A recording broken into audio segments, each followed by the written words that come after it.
Hello everyone. मेरा नाम है Sandeep Das Gupta and welcome to अचीवर्ली। आज हम लोग एनसीईआरटी क्लास 9 पॉलिटी का चैप्टर 2 का पार्ट 2 शुरू करने जा रहे हैं।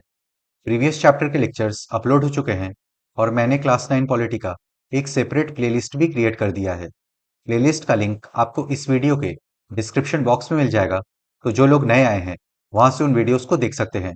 अगर आपको कुछ डाउट हो तो आप मुझसे कमेंट्स में पूछ सकते हैं या फिर इंस्टाग्राम पे पूछ सकते हैं।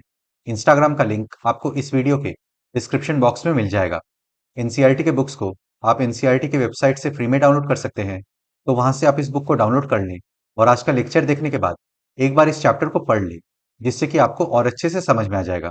तो चलिए अब आज का लेक्चर शुरू करते हैं।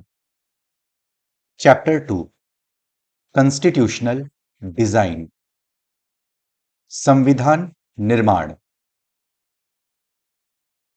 हमने पिछले लेक्चर में चैप्टर 2 के पार्ट 1 को कवर किया था। आपको इस वीडियो के डिस्क्रिप्शन बॉक्स में चैप्टर 2 के पार्ट 1 के लेक्चर का लिंक मिल जाएगा। अगर आपने वो वीडियो नहीं देखा है तो पहले आप उसे देख ले, जिससे कि आपको आज का लेक्चर और अच्छे से समझ में आएगा। आज हम लोग चैप्टर 2 के पार्ट 2 को कवर करने वाले हैं। इसमें हम लोग making of the Indian constitution के बारे में पढ़ेंगे। फिर उसके बाद हम लोग पढ़ेंगे द पाथ टू कॉन्स्टिट्यूशन के बारे में। उसके बाद हम लोग पढ़ेंगे द कॉन्स्टिट्यूएंट असेंबली के बारे में। तो चलिए अब आज का लेक्चर शुरू करते हैं। Making of the Indian constitution, भारतीय संविधान का निर्माण। Like south Africa, India's constitution was also drawn up under very difficult circumstances. हमने पिछले लेक्चर में साउथ अफ्रीका के संविधान के बारे में पढ़ा था। तो साउथ अफ्रीका के संविधान के जैसे ही भारत का संविधान भी बहुत मुश्किल परिस्थितियों में बना था। दक्षिण अफ्रीका की ही तरह भारत का संविधान भी बहुत कठिन परिस्थितियों के बीच बना। The making of the constitution for a huge and diverse country like India was not an easy affair. Bharat जैसे विशाल और डाइवर्स कंट्री के लिए संविधान बनाना इजी काम नहीं था। भारत जैसे विशाल और विविधता भरे देश के लिए संविधान बनाना आसान काम नहीं था।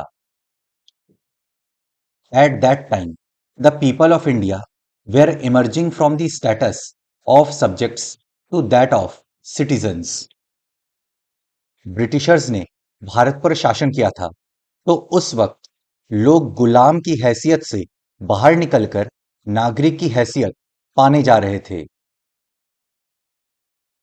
भारत के लोग तब गुलाम की हैसियत से निकलकर नागरिक की हैसियत पाने जा रहे थे। The country was born through a partition on the basis of religious differences. This was a traumatic experience for the people of India and Pakistan. Religious differences के बेसिस पर देश का बंटवारा हुआ था। ये भारत और पाकिस्तान के लोगों के लिए बहुत ही ट्रॉमेटिक एक्सपीरियंस था। देश ने धर्म के आधार पर हुए बंटवारे की विभीषिका झेली थी। भारत और पाकिस्तान के लोगों के लिए बंटवारा भारी बर्बादी और दहलाने वाला अनुभव था। At least 10 lakh people were killed on both sides of the border in partition related violence. Partition के वक्त जो वायलेंस हुआ था उसमें दोनों साइड लगभग 10 लाख लोग मारे गए थे। विभाजन से जुड़ी हिंसा में सीमा के दोनों तरफ कम से कम 10 लाख लोग मारे जा चुके थे। There was another problem. The British had left it to the rulers of the princely states to decide whether they wanted to merge with India or with Pakistan or remain independent. एक और problem थी और वो ये थी कि Britishers ने princely states को ये आजादी दे दी थी कि वे चाहे तो भारत में मर्ज हो सकते हैं या फिर पाकिस्तान में मर्ज हो सकते हैं या चाहे तो स्वतंत्र रह सकते हैं। एक बड़ी समस्या और भी थी। अंग्रेजों ने देसी रियासतों के शासकों को ये आजादी दे दी थी कि वे भारत या पाकिस्तान जिसमें इच्छा हो अपनी रियासत का विलय कर दे या स्वतंत्र रहे। The merger of these princely states was a difficult and uncertain task. In princely states को भारत में मर्ज करना एक डिफिकल्ट और अनसर्टेन टास्क था। इन रियासतों का विलय मुश्किल और अनिश्चय भरा काम था। When the constitution was being written, the future of the country did not look as secure as it does today. जिस वक्त संविधान लिखा जा रहा था, उस वक्त देश का भविष्य इतना सिक्योर नहीं लग रहा था जितना कि आज है। जब संविधान लिखा जा रहा था, तब देश का भविष्य इतना सुरक्षित और चैन भरा नहीं लगता था जितना आज है। The makers of the Constitution had anxieties about the present and the future of the country. संविधान निर्माता देश के वर्तमान और भविष्य को लेकर चिंतित थे। संविधान निर्माताओं को देश के वर्तमान और भविष्य की चिंता थी। अब हम लोग का नेक्स्ट टॉपिक है द पाथ टू कॉन्स्टिट्यूशन। संविधान निर्माण का रास्ता। Despite all these difficulties, there was one big advantage for the makers of the Indian Constitution. इन सब डिफिकल्टीज के बावजूद भारत के संविधान निर्माताओं के पास एक बहुत बड़ा एडवांटेज था। सारी मुश्किलों के बावजूद भारतीय संविधान निर्माताओं को एक बड़ा लाभ था।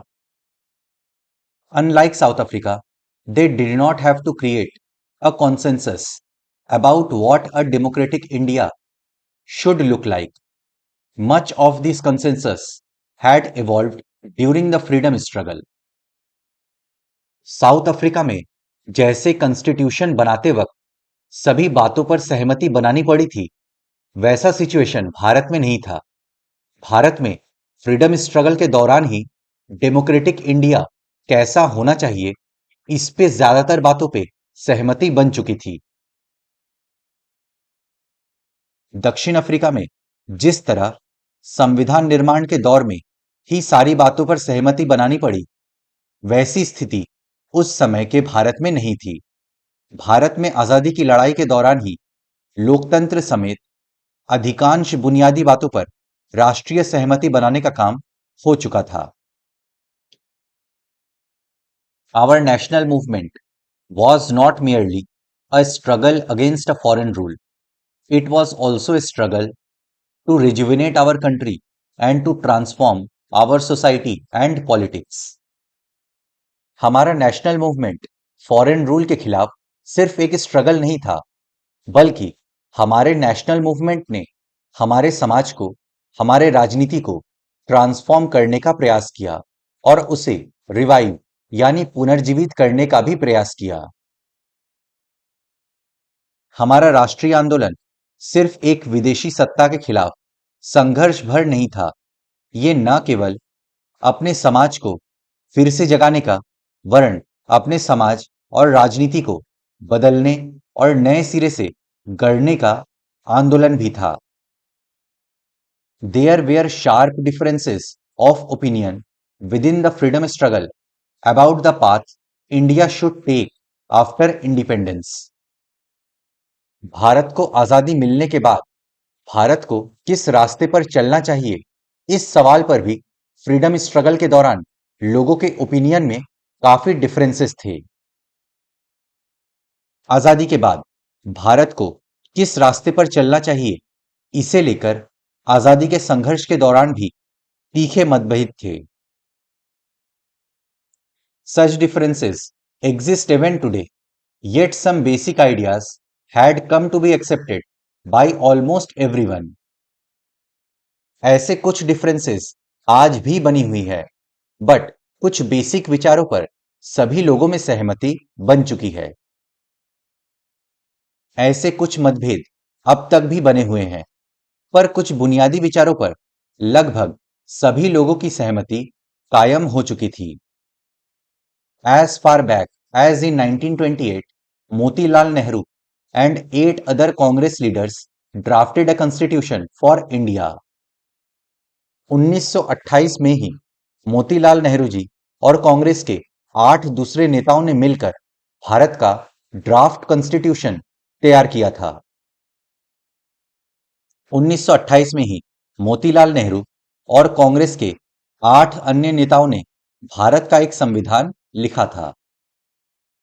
In 1931, the resolution at the Karachi session of the Indian National Congress dwelt on how independent India's constitution should look like. 1931 में इंडियन नेशनल कांग्रेस ने कराची सेशन में एक प्रस्ताव रखा और उसमें यह बात कही गई कि इंडिपेंडेंट इंडिया का संविधान कैसा होगा। 1931 में कराची में हुए भारतीय राष्ट्रीय कांग्रेस के अधिवेशन में एक प्रस्ताव में यह रूपरेखा रखी गई थी कि आजाद भारत का संविधान कैसा होगा। Both these documents were committed to the inclusion of universal adult franchise, right to freedom and equality, and to protecting the rights of minorities in the Constitution of Independent India. इन दोनों डॉक्यूमेंट्स में स्वतंत्र भारत के संविधान में universal adult franchise, right to freedom and equality और minorities के rights को protect करने की बात कही गई थी। इन दोनों ही दस्तावेजों में स्वतंत्र भारत के संविधान में सार्वभौम वयस्क मताधिकार, स्वतंत्रता और समानता का अधिकार और अल्पसंख्यकों के अधिकारों की रक्षा की बात कही गई थी। Thus, some basic values were accepted by all leaders much before the Constituent Assembly met to deliberate on the Constitution. इस तरह हम देख सकते हैं कि कॉन्स्टिट्यूशन बनाने के लिए कॉन्स्टिट्यूएंट असेंबली के मिलने से पहले ही कुछ बेसिक वैल्यूज पर सभी लीडर्स की सहमति बन चुकी थी। इस प्रकार संविधान की रचना करने के लिए बैठने से पहले ही कुछ बुनियादी मूल्यों पर सभी नेताओं की सहमति बन चुकी थी। The familiarity with political institutions of colonial rule also helped develop an agreement over the institutional design. colonial rule के दौरान जो पॉलिटिकल सिस्टम और पॉलिटिकल इंस्टीट्यूशंस थे, उससे भी लोगों को काफी कुछ जानने समझने में मौका मिला था, जिससे वे नए पॉलिटिकल इंस्टीट्यूशंस डेवलप कर पाए। औपनिवेशिक शासन की राजनीतिक संस्थाओं और व्यवस्थाओं को जानने समझने से भी नई राजनीतिक संस्थाओं का स्वरूप तय करने में मदद मिली। The British rule had given voting rights only to a few. On that basis the British had introduced very weak legislatures. British rule के दौरान सिर्फ कुछ लोगों को ही वोटिंग राइट्स मिले थे। इसके बेसिस पे ब्रिटिशर्स ने जिस लेजिस्लेचर का गठन किया था वो बहुत वीक था। अंग्रेजी हुकूमत ने बहुत कम लोगों को वोट का अधिकार दिया था। इसके आधार पर अंग्रेजों ने जिस विधायिका का गठन किया था वो बहुत कमजोर थी। Elections where held in 1937 to provincial legislatures and ministries all over British India. These were not fully democratic governments. 1937 में ब्रिटिश इंडिया में प्रोविंशियल लेजिस्लेचर्स के लिए इलेक्शंस कराए गए थे, लेकिन इसमें सरकार फुली डेमोक्रेटिक नहीं थी क्योंकि मेन पावर अभी भी ब्रिटिशर्स के हाथ में थी। 1937 के बाद पूरे ब्रिटिश शासन वाले भारत में प्रादेशिक असेंबलियों के लिए चुनाव कराए गए थे। इनमें बनी सरकारें पूरी तरह लोकतांत्रिक नहीं थी। But the experience gained by Indians in the working of the legislative institutions proved to be very useful for the country in setting up its own institutions and working in them. But विधानसभा में जाने के कारण और वहां काम करने के कारण बहुत एक्सपीरियंस मिला और ये बहुत यूजफुल साबित हुआ, क्योंकि इन्हीं लोगों को स्वतंत्रता मिलने के बाद आजाद भारत में पॉलिटिकल इंस्टीट्यूशंस सेटअप करने थे और उनमें काम करना था और उन्हें चलाना था। पर विधानसभाओं में जाने और काम करने का अनुभव तब बहुत लाभदायक हुआ, क्योंकि इन्हीं भारतीय लोगों को अपनी संस्थाएं और व्यवस्थाएं बनानी थी और चलाना था। That is why the Indian Constitution adopted many institutional details and procedures from colonial laws like the Government of India Act 1935. इसी वजह से इंडियन कॉन्स्टिट्यूशन में बहुत सारे कॉलोनियल लॉस, इंस्टीट्यूशनल डिटेल्स और प्रोसीजर और सिस्टम को अडॉप्ट कर लिया गया था। For example, government of India act 1935। इसी कारण भारतीय संविधान में कई संस्थाओं और व्यवस्थाओं को पुरानी व्यवस्था से लगभग जस का तस अपना लिया गया, जैसे कि 1935 का भारत सरकार कानून। Years of thinking and deliberation on the framework of the Constitution had another benefit. स्वतंत्रता मिलने के बाद भारत का स्वरूप कैसा होगा, इस बात पर चली चर्चा, विचार विमर्श ने भी भारत के संविधान के फ्रेमवर्क को तैयार करने में काफी यूजफुल साबित हुआ। आजादी के बाद भारत के स्वरूप को लेकर वर्षों पहले से चले चिंतन और बहसों ने भी काफी लाभ पहुंचाया।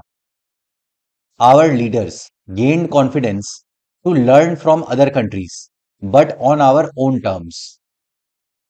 हमारे लीडर्स ने दूसरे देशों से भी सीखा, वहां के कॉन्स्टिट्यूशन से भी सीखा, लेकिन हमारे अपने टर्म्स एंड कंडीशंस पर, हमारी अपनी जरूरत के हिसाब से। हमारे नेताओं में इतना आत्मविश्वास आ गया था कि उन्हें बाहर के विचार और अनुभवों को अपनी जरूरत के अनुसार अपनाने में कोई हिचक नहीं हुई। Many of our leaders were inspired by the ideals of French Revolution, the practice of parliamentary democracy in Britain, and the Bill of Rights in the US. हमारे बहुत सारे लीडर्स फ्रेंच रिवॉल्यूशन के आइडियल से काफी प्रभावित हुए थे, Britain के पार्लियामेंट्री डेमोक्रेसी से काफी इन्फ्लुएंस हुए थे, यूएसए के बिल ऑफ राइट्स से काफी प्रभावित हुए थे। हमारे अनेक नेता फ्रांसीसी क्रांति के आदर्शों, ब्रिटेन के संसदीय लोकतंत्र के कामकाज और अमेरिका के अधिकारों की सूची से काफी प्रभावित थे। The socialist revolution in Russia had inspired many Indians to think of shaping a system based on social and economic equality. Russia के सोशलिस्ट रिवॉल्यूशन ने भी अनेक भारतीयों को इंस्पायर किया था और वे भारत में सोशल और इकोनॉमिक इक्वलिटी के बेसिस पर एक व्यवस्था बनाना चाहते थे। रूस में हुई समाजवादी क्रांति ने भी अनेक भारतीयों को प्रभावित किया और वे सामाजिक और आर्थिक समता पर आधारित व्यवस्था बनाने की कल्पना करने लगे थे। Yet they were not simply imitating what others had done. At each step, they were questioning whether these things suited our country. All these factors contributed to the making of our constitution. लेकिन वे सिर्फ दूसरों की नकल नहीं कर रहे थे, वे हर step पे ये सवाल पूछते थे कि क्या ये चीजें हमारे देश के कंडीशन के लिए उपयुक्त हैं। इन सभी फैक्टर्स ने हमारे देश के संविधान निर्माण में मदद की। लेकिन वे दूसरों की सिर्फ नकल नहीं कर रहे थे, हर कदम पर वे ये सवाल जरूर पूछते थे कि क्या ये चीजें भारत के लिए उपयुक्त होंगी। इन सभी चीजों ने हमारे संविधान के निर्माण में मदद की। अब हम लोग का नेक्स्ट टॉपिक है द कॉन्स्टिट्यूएंट असेंबली, संविधान सभा। The drafting of the document called the Constitution was done by an assembly of elected representatives called the Constituent Assembly. Elected representatives की जो सभा कॉन्स्टिट्यूशन के डॉक्यूमेंट्स को लिख रही थी उसे ही कॉन्स्टिट्यूएंट असेंबली यानी संविधान सभा कहते हैं। चुने गए जनप्रतिनिधियों की जो सभा संविधान नामक विशाल दस्तावेज को लिखने का काम करती है उसे संविधान सभा कहते हैं। Elections to the constituent assembly were held in July 1946. Its first meeting was held in December 1946. जुलाई 1946 में कॉन्स्टिट्यूएंट असेंबली के लिए इलेक्शंस करवाए गए थे। दिसंबर 1946 में कॉन्स्टिट्यूएंट असेंबली की पहली मीटिंग हुई।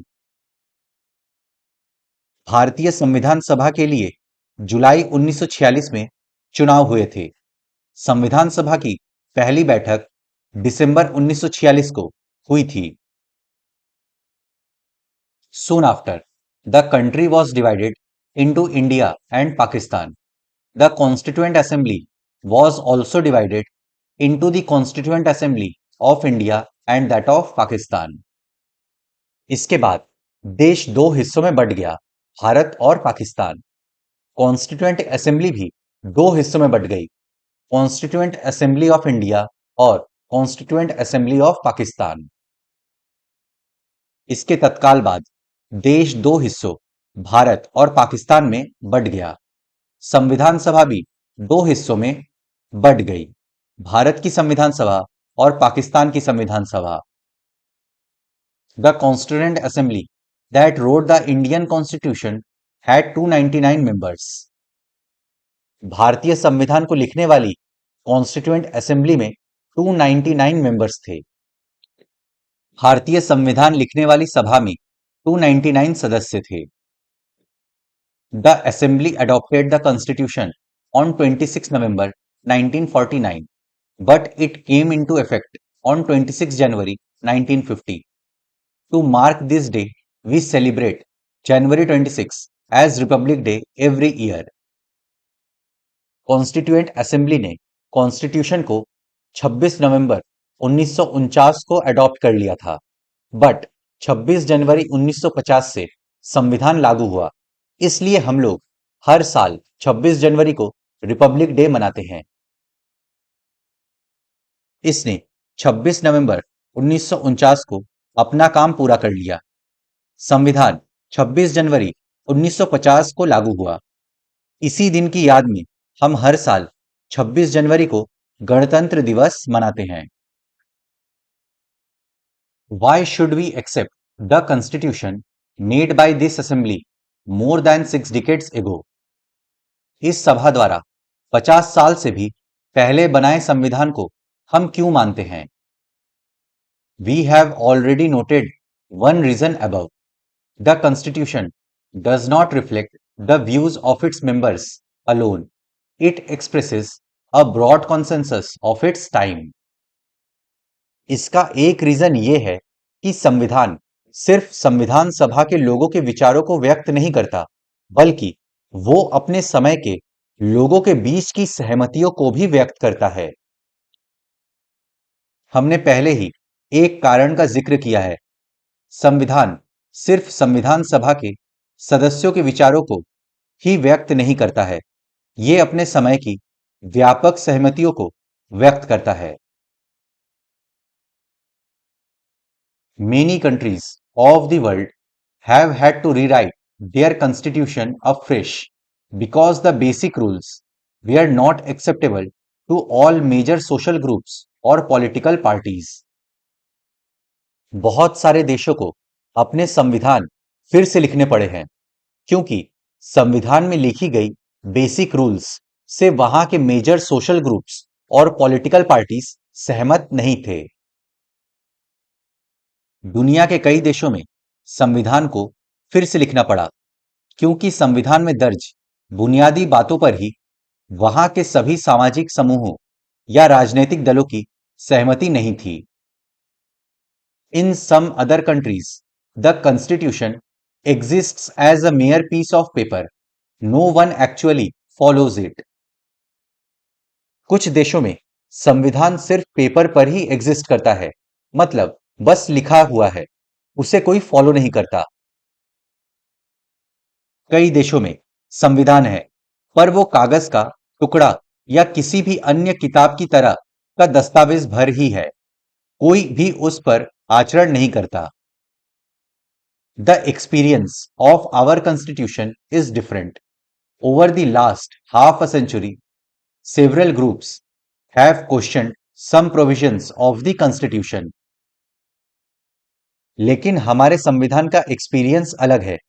50 साल से भी ज्यादा के समय में बहुत सारे सोशल ग्रुप्स ने कॉन्स्टिट्यूशन के सिर्फ कुछ प्रोविजंस पर ही सवाल उठाए हैं। पर हमारे संविधान का अनुभव एकदम अलग है।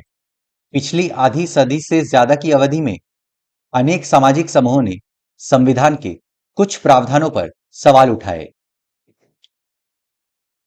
But no large social group और political party has ever questioned the legitimacy of the constitution itself. This is an unusual achievement for any constitution.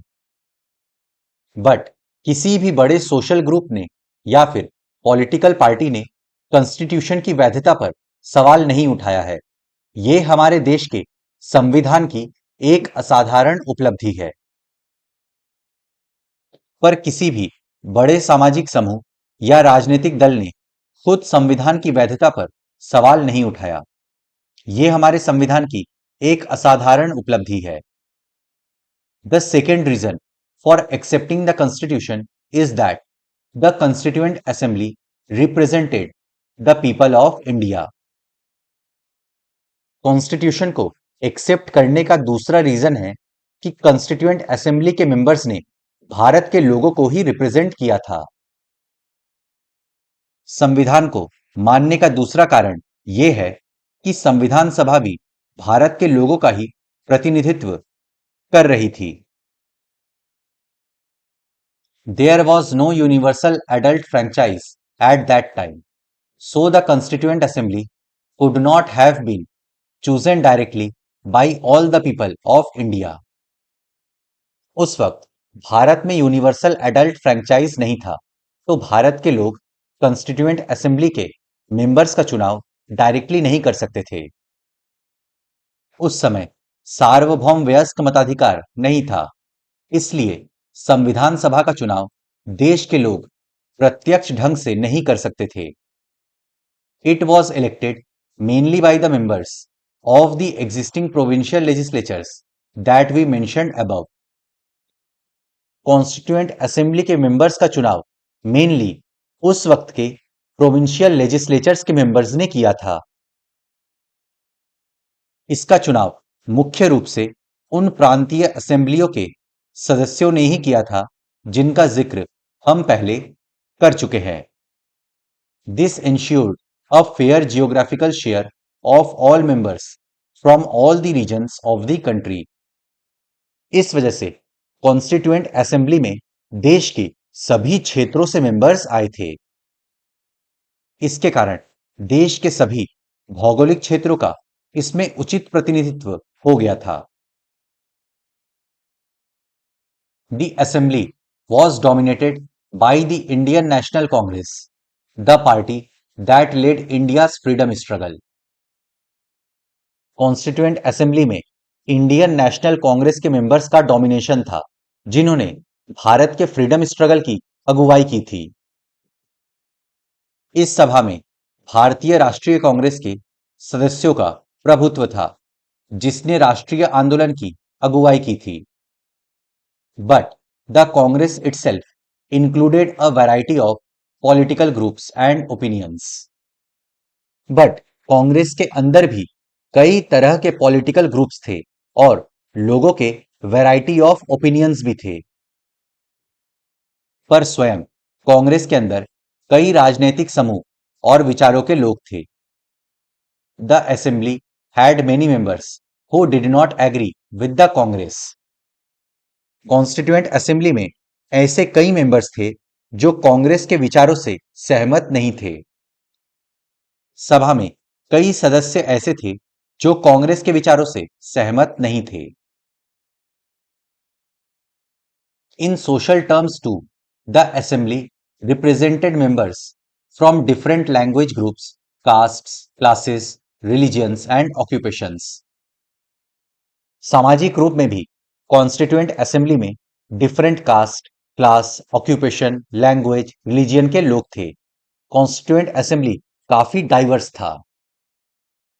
सामाजिक रूप से इस सभा में सभी समूह, जाति, वर्ग, धर्म और पेशों के लोग थे। Even if the Constituent Assembly was elected by universal adult franchise, its composition would not have been very different. अगर कॉन्स्टिट्यूएंट असेंबली का गठन यूनिवर्सल एडल्ट फ्रैंचाइज के द्वारा होता, तब भी उसका स्वरूप कुछ ऐसा ही होता। अगर संविधान सभा का गठन सार्वभौम वयस्क मताधिकार के जरिए हुआ होता, तब भी इसका स्वरूप काफी कुछ इसी तरह का होता। Finally, the manner in which the Constituent Assembly worked gives sanctity to the Constitution. Finally जिस तरीके से कॉन्स्टिट्यूएंट असेंबली के मेंबर्स ने काम किया, वो संविधान को वैधता प्रदान करता है। और अंततः जिस तरह संविधान सभा ने काम किया, वो संविधान को एक तरह की पवित्रता और वैधता देता है। The Constituent Assembly worked in a systematic, open and consensual manner. Constituent assembly ने बहुत ही सिस्टमेटिक वे में काम किया था, सबके साथ सहमति बना के काम करने का प्रयास किया था। संविधान सभा का काम काफी व्यवस्थित, खुला और सर्वसम्मति बनाने के प्रयास पर आधारित था। First, some basic principles were decided and agreed upon. Then, a drafting committee chaired by Dr. B.R. Ambedkar prepared a draft constitution for discussion. सबसे पहले कुछ बेसिक प्रिंसिपल्स डिसाइड किए गए और उस पे सहमति बनाई गई। फिर ड्राफ्टिंग कमेटी के chairman doctor B R Ambedkar ji ने डिस्कशन के लिए ड्राफ्ट कॉन्स्टिट्यूशन बनाया। सबसे पहले कुछ बुनियादी सिद्धांत तय किए गए और उन पर सबकी सहमति बनाई गई। फिर प्रारूप कमेटी के प्रमुख डॉक्टर बी आर अम्बेडकर ने चर्चा के लिए एक प्रारूप संविधान बनाया। Draft, a preliminary version of a legal document. Draft का मतलब होता है एक लीगल डॉक्यूमेंट का प्रारंभिक रूप। प्रारूप, किसी कानूनी दस्तावेज का प्रारंभिक रूप। Several rounds of thorough discussion took place on the draft constitution clause by clause. Draft constitution के प्रत्येक क्लॉज पे बहुत ज्यादा डिस्कशन हुआ था। संविधान के प्रारूप की प्रत्येक धारा पर कई कई दौर में चर्चा हुई। Clause, a distinct section of a document. धारा, किसी दस्तावेज का खास हिस्सा, अनुच्छेद। More than 2000 amendments were considered. The members deliberated over 114 days, spread over 3 years. 2000 से भी ज्यादा अमेंडमेंट्स पर विचार किया गया। 3 सालों में 114 दिन की सीरियस डिस्कशंस हुए थे। 2000 से ज्यादा संशोधनों पर विचार हुआ। 3 वर्षों में कुल 114 दिनों की गंभीर चर्चा हुई। Every document presented and every word spoken in the Constituent Assembly has been recorded and preserved. These are called Constituent Assembly debates. When printed, these debates are 12 bulky volumes. Constituent Assembly में जितने document पेश किए गए, वहां जो एक एक बात कही गई, उन सबको प्रिजर्व किया गया है, रिकॉर्ड किया गया है। इन्हें कॉन्स्टिट्यूएंट असेंबली डिबेट्स के नाम से 12 वॉल्यूम्स में प्रिंट किया गया है। सभा में पेश हर प्रस्ताव, हर शब्द और वहां कही गई हर बात को रिकॉर्ड किया गया और संभाला गया। इन्हें कॉन्स्टिट्यूएंट असेंबली डिबेट्स नाम के 12 मोटे मोटे खंडों में प्रकाशित किया गया। These debates provide the rationale behind every provision of the Constitution. These are used to interpret the meaning of the Constitution. संविधान के हर एक प्रोविजन के पीछे क्या सोच है और क्या तर्क है, इन डिबेट से समझा जा सकता है। संविधान को इंटरप्रेट करने के लिए, संविधान के मीनिंग को समझने के लिए इन डिबेट्स के डॉक्यूमेंट्स का उपयोग किया जाता है। इन्हीं बहसों से हर प्रावधान के पीछे की सोच और तर्क को समझा जा सकता है। संविधान की व्याख्या के लिए भी इस बहस के दस्तावेजों का उपयोग होता है। वल्लभ भाई झावरभाई Patel, born Gujarat, Minister of Home, Information and Broadcasting in the interim government. Vallabh भाई पटेल जी का जन्म गुजरात में हुआ था। वे इंटरिम गवर्नमेंट में होम मिनिस्टर और इंफॉर्मेशन एंड ब्रॉडकास्टिंग मिनिस्टर थे। जन्म गुजरात, अंतरिम सरकार में गृह, सूचना एवं प्रसारण मंत्री। Lawyer and leader of Bardoli peasant Satyagraha, played a decisive role in the integration of the Indian princely states. वे बारदोली पीजेंट सत्याग्रह में लीडर थे और लॉयर भी थे। उन्होंने भारत में प्रिंसली स्टेट्स के विलय में एक महत्वपूर्ण भूमिका निभाई थी। वकील और बारदोली किसान सत्याग्रह के नेता, भारतीय रियासतों के विलय में निर्णायक भूमिका। लेटर डिप्यूटी प्राइम मिनिस्टर, बाद में वे देश के डिप्यूटी प्राइम मिनिस्टर बने। बाद में उप प्रधानमंत्री। Abul Kalam Azad, born Saudi Arabia, educationist, author and theologian, scholar of Arabic. Abul Kalam Azad ji का जन्म सऊदी अरेबिया में हुआ था। वे एजुकेशनिस्ट थे, स्कॉलर थे और थियोलॉजियन यानी धर्मशास्त्र के ज्ञाता थे। अरेबिक लैंग्वेज के स्कॉलर थे। जन्म सऊदी अरब, शिक्षाविद, लेखक और धर्मशास्त्रों के ज्ञाता, अरबी के विद्वान। Congress leader, active in the national movement, opposed Muslim separatist politics.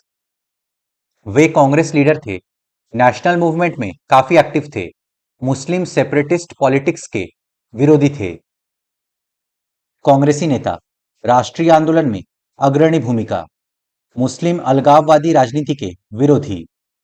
Letter education minister in the first union cabinet, बाद में वे फर्स्ट यूनियन कैबिनेट में एजुकेशन मिनिस्टर बने। बाद में पहले केंद्रीय मंत्रिमंडल में शिक्षा मंत्री। T Krishnamachari, born Tamil Nadu, member drafting committee, entrepreneur and Congress leader. T Krishnamachari ji का जन्म तमिलनाडु में हुआ था। वे ड्राफ्टिंग कमेटी के मेंबर थे। वे कांग्रेस लीडर और एंटरप्रेन्योर थे। जन्म तमिलनाडु, प्रारूप कमेटी के सदस्य, उद्यमी और कांग्रेसी नेता। Later finance minister in the union cabinet, बाद में वे यूनियन कैबिनेट में फाइनेंस मिनिस्टर बने। बाद में केंद्रीय मंत्रिमंडल में वित्त मंत्री। Rajendra Prasad, born Bihar, president of the constituent assembly, lawyer known for his role in the Champaran Satyagraha, 3 times the president of Congress. Rajendra Prasad ji का जन्म बिहार में हुआ था। वे कॉन्स्टिट्यूएंट असेंबली के प्रेसिडेंट थे। वे लॉयर थे और चंपारण सत्याग्रह में उन्होंने एक महत्वपूर्ण भूमिका निभाई थी। वे 3 बार कांग्रेस के प्रेसिडेंट भी रहे हैं। जन्म बिहार, संविधान सभा के अध्यक्ष, वकील और चंपारण सत्याग्रह के प्रमुख भागीदार, 3 बार कांग्रेस अध्यक्ष। Later the first president of India, वे भारत के प्रथम राष्ट्रपति थे। बाद में भारत के प्रथम राष्ट्रपति। Jaipal Singh, born Jharkhand, a sportsman and educationist, captain of the first national hockey team, founder president of Adivasi Mahasabha. Jaipal Singh ji का जन्म झारखंड में हुआ था। वे एक स्पोर्ट्समैन थे और एजुकेशनिस्ट थे। वे फर्स्ट नेशनल हॉकी टीम के कैप्टन थे और आदिवासी महासभा के फाउंडर प्रेसिडेंट थे। जन्म झारखंड, खिलाड़ी और शिक्षाविद, भारतीय हॉकी टीम के पहले कप्तान, आदिवासी महासभा के संस्थापक अध्यक्ष। Later founder of Jharkhand Party, बाद में वे झारखंड पार्टी के फाउंडर बने। बाद में झारखंड पार्टी के संस्थापक। एच.सी. Mukherjee, born Bengal, Vice Chairman of the Constituent Assembly, reputed author and educationist, Congress leader, member of All Indian Christian Council and Bengal Legislative Assembly। एच.सी. Mukherjee ji का जन्म बंगाल में हुआ था। वे कॉन्स्टिट्यूएंट असेंबली के वाइस चेयरमैन थे। वे रेप्यूटेड ऑथर और एजुकेशनिस्ट थे। कांग्रेस लीडर थे। ऑल इंडियन क्रिश्चियन काउंसिल और बंगाल लेजिस्लेटिव असेंबली के मेंबर थे। जन्म बंगाल, संविधान सभा के उपाध्यक्ष, प्रसिद्ध लेखक और शिक्षाविद, कांग्रेसी नेता, ऑल इंडिया क्रिश्चियन काउंसिल और बंगाल विधानसभा के सदस्य। Later governor of West Bengal, बाद में वे वेस्ट बंगाल के गवर्नर बने। बाद में बंगाल के राज्यपाल। G Durgabai Deshmukh, born Andhra Pradesh, advocate and public activist for women's emancipation, founder of Andhra Mahila Sabha, Congress leader. G Durgabai Deshmukh ji का जन्म आंध्र प्रदेश में हुआ था। वे एडवोकेट थी और वुमेन एक्टिविस्ट थी। वे आंध्र महिला सभा की फाउंडर थी, कांग्रेस लीडर थी। जन्म आंध्र प्रदेश, वकील और महिला मुक्ति कार्यकर्ता, आंध्र महिला सभा की संस्थापक, कांग्रेस की सक्रिय नेता। Later founder chairperson of central social welfare board, बाद में वे सेंट्रल सोशल वेलफेयर बोर्ड की फाउंडर चेयरपर्सन बनी थी।